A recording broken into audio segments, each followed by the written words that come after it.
नमस्कार। अब हम आपको बताएंगे क्लास 10th मैथ प्रश्नावली 4.2 का क्वेश्चन नंबर 5। क्वेश्चन हम व्हाइट बोर्ड में लिखे हैं। सबसे पहले हम क्वेश्चन को पढ़ते हैं, फिर इसके बाद हम इसको सॉल्व करते हैं।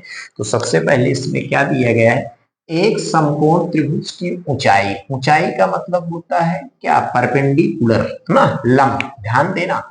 अब इसमें कह रहा है जिसके आधार से 7 सेंटीमीटर कम हो। तो सबसे पहले हम ग्राफ, आप इस ग्राफ को देख रहे हैं, ये हमारा ग्राफ कौन सा है, समकोण त्रिभुज। इसी को हम क्या कहते हैं, समकोण त्रिभुज।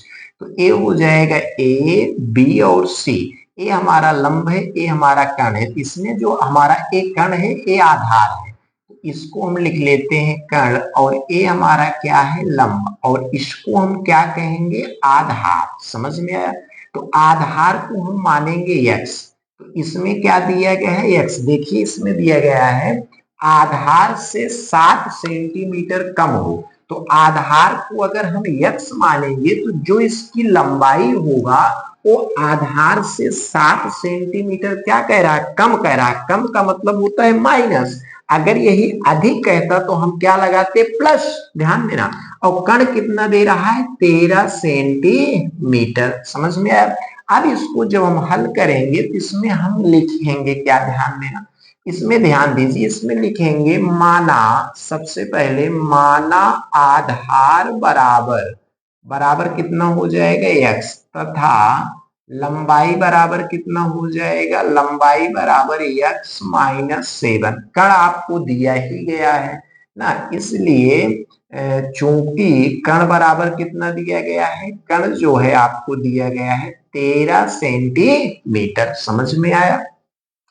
अब इसमें हम एक सूत्र लगाते हैं। सूत्र ध्यान देना, कर्ण का स्क्वायर इज इक्वल टू लंब का स्क्वायर। इसको कहते हैं पाइथागोरस प्रमेय, आधार का स्क्वायर। समझ में आया। अब इसी फार्मूले पे हम रखेंगे तो यहाँ पर क्या लिखेंगे, 13 का वर्ग इज, लंब कितना दिया गया है, x माइनस 7 का होल स्क्वायर, प्लस आधार कितना दिया गया है, x का स्क्वायर।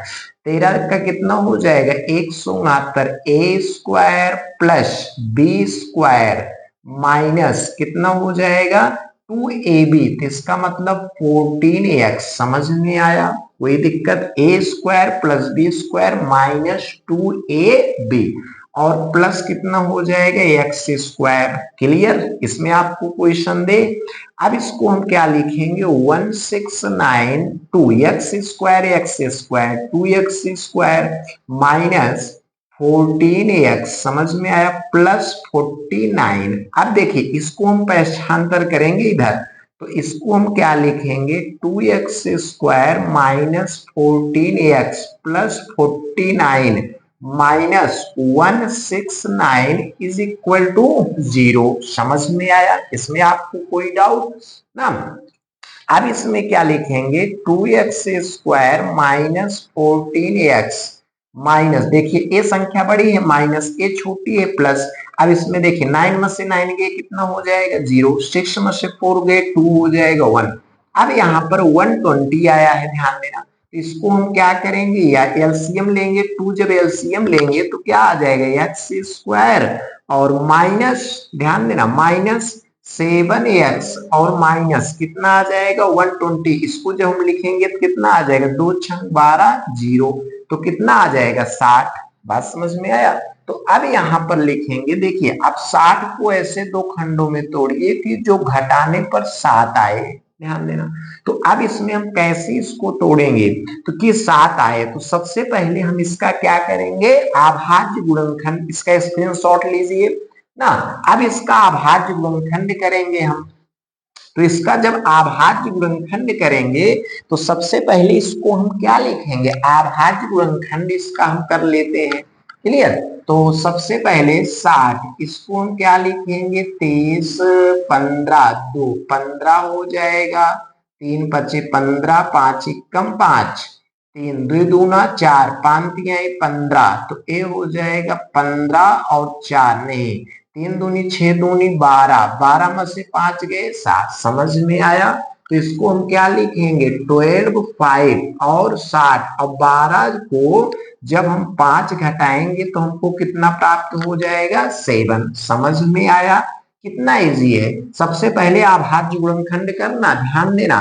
तो इसको हम क्या लिखेंगे x square minus 7x minus 60 बराबर 0। एक्स स्क्वायर माइनस ब्रेकेट में हम क्या लिखेंगे 12 माइनस 5 इंटू एक्स माइनस 60 बराबर 0। तो x square minus 12x minus minus plus is equal to 60 बराबर 0। समझ में आया? अब इसको हम क्या लिखेंगे x को कॉमन लेंगे x माइनस 12 प्लस 5 को कॉमन लेंगे x minus 12 is equal to 0।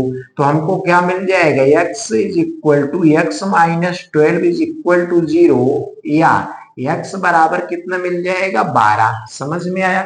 और इसका जो मान होगा x minus 5 is equal to 0 या x is equal to minus, इसको लिखते हैं आग्रह। ध्यान देना, इसका कोई मान मतलब नहीं है। जो ऋणात्मक की संख्या है उस पे आप मान मत रखना, ध्यान देना।